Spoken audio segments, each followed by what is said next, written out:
Hello guys, I would like to express my gratitude to all of you who subscribed in my YouTube channel, and to those who haven't yet subscribed, kindly hit the subscription button below so that you'll be updated with the latest lecture videos that I make. Since we are having online classes, I have intentionally uploaded my lecture videos on YouTube so that other students will also benefit from it. And so for today, we'll be talking again another topic in child and adolescent development, and that is Freud's personality development. According to Freud, our personality is very complex in that he described the personality structure as having three components. We have the id, the ego, and the superego. Later on, we'll also be talking about the conscious, preconscious, and unconscious levels. We'll start with id. Id focuses on the pleasure principle. So there's nothing more important in id than to satisfy the need. So it will not think about the consequences of the action. For example, as you can see in the picture, the baby is crying because the baby wanted the milk. Probably the baby is hungry in the picture, right? Now there's nothing more important in the baby than to get the milk, right? He will just stop from crying once he gets the milk, or once he gets the need. That in that way, or in that time, then he can experience the pleasure. So that is the id. Let's say, for example, it happens during midnight or late at night, right? Do you think the baby will think or will say that, okay, I'll not be crying because my parents may be very tired at work? They will not think of that, right? Because what they want is the satisfaction because they are hungry, and so they will cry. All right? So that is the id. We also have here the ego. It's the reality principle. So at that stage, when the babies become toddler, right, or preschooler, okay, they would have think they would start thinking that other people also have their needs that they need to satisfy. All right, and so they consider the best response to the situation. They will not always think about themselves, but they will also think that other people might also need this.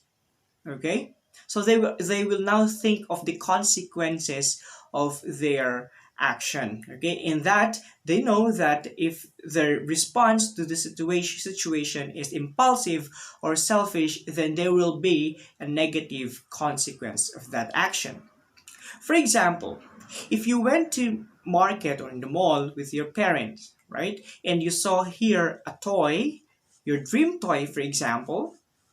However, you only have limited budget, and your younger sister or younger brother, for example, needs milk. Okay, so are you going to insist to your parent to buy the toy, or you're just going to let your parent buy the milk? Now, if you're going to let your parent just buy the milk instead of the toy, then you have developed your ego because you have thought that your sister or your brother needs the milk, and this is not actually a need, this is more of the want, right? In that way, you've developed your ego because you have already balanced the situation, and you have picked the best response to the situation. All right, and we also have the superego. It embodies a person's moral aspect. So as the child grows, okay, the child matures, okay, he can already learn what is good and what is bad, what is wrong and what is right. Okay, and this morality is being developed because of the persons or the people around the children. For example, he learned the morality or etiquette from the parents. It could also be from the teachers or other grown-ups, right? Okay, so in superego, it's likened to conscience because it exerts influence on what considers right and wrong. All right. So you make decisions now based on morality. Okay. So if you have developed your superego, then you would only choose, an action or a response which is morally acceptable, or it could, based on the norms, could also be right. All right. As well, people have different. These components are characterized not only for those children, preschooler, toddler, babies, because we sometimes show or demonstrate these personalities even we are matured. For example, there are times that you know we tend to be selfish, right? We'll not think of the consequences of our actions. Sometimes we become impulsive, right? Because sometimes what dominates in our personality is our id, okay? We don't think about the ego, we don't think about the others might also need this, right? Okay, there are also people, for example, what are you going to do if you have seen a wallet? Okay, you went to the park and then you saw suddenly a wallet in there and nobody's there except you. Are you going to get it and not tell it to everybody? Just get the wallet and spend the money inside, or are you going to surrender it to the authority? If you surrender it to the authority, then you have developed your super ego. Now, how do we balance our id, ego, and superego? Well, it seems like it is very negative, right? Because it only need, the focus is only on the satisfaction, right? Without thinking of the others. But we have to understand as well that there are needs, that in our life we also need satisfaction, right? The pleasure, right? So we don't always sacrifice we don't always sacrifice the pleasure. We don't always sacrifice, our needs, okay? We can actually balance this one. So, Freud said that a well adjusted person is one who has a strong ego.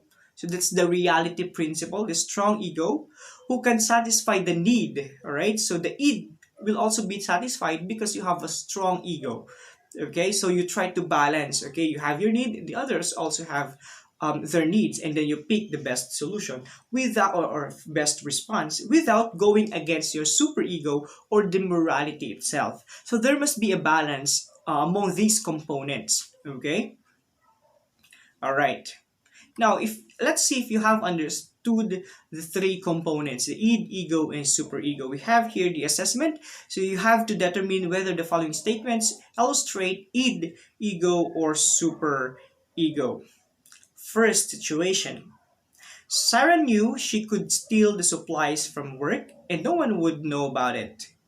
However, she knew that stealing was wrong, so she decided not to take anything even though she would probably never get caught.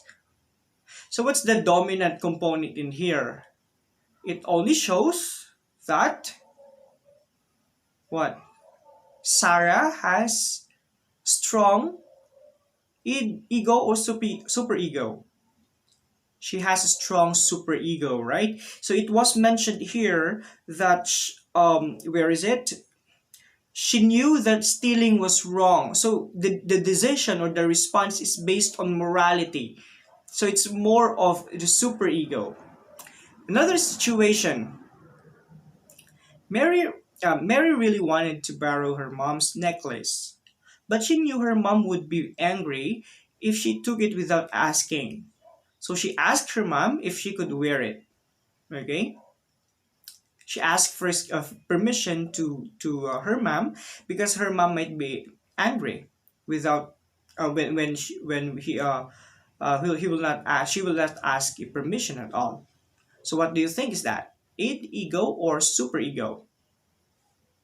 That is ego, right?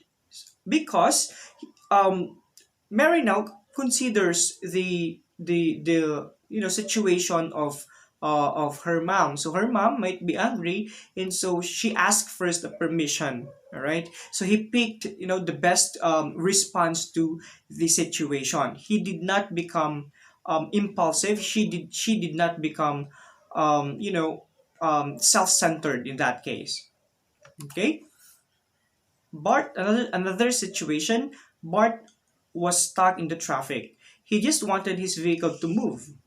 Enraged at the situation, Bart pulled his car onto the shoulder and sped forward, not caring that he was clipping people's side mirrors as he tried to get ahead of the cars in front of him. Okay, obviously this is more of the id because he did not think of the others' response with the with the action that he did, right? He was able to destroy the side mirrors of the other cars. Okay, what he just thought is about himself because he just wanted to move. Okay, so that is it. And sometimes it happens. Unfortunately, it happens. Although we know that is wrong, but the id is very high. It sometimes happens, right? That although we know that it is wrong, although we know that it might have negative consequences, we still do it, right? Because there's no balance between these three personality components. So for us, it's very important to balance these three components. Okay, so we have to have the strong ego. Okay, so that it can satisfy still the id without getting against your superego or your morality. Okay, this lesson will also be very beneficial for us grown-ups who could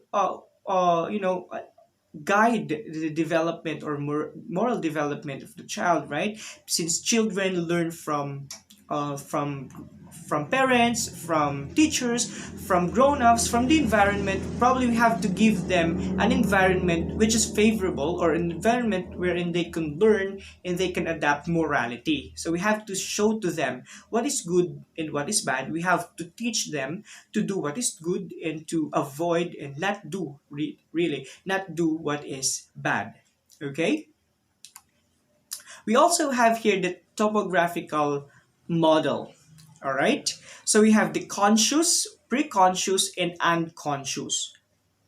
The conscious level is about the things that we are aware of. Okay, the things that we are aware of. All right, so this could be the thoughts and perceptions that we have. But if you're going to see the illustration, it's just a small part of the whole. Meaning, we only know little in our personality.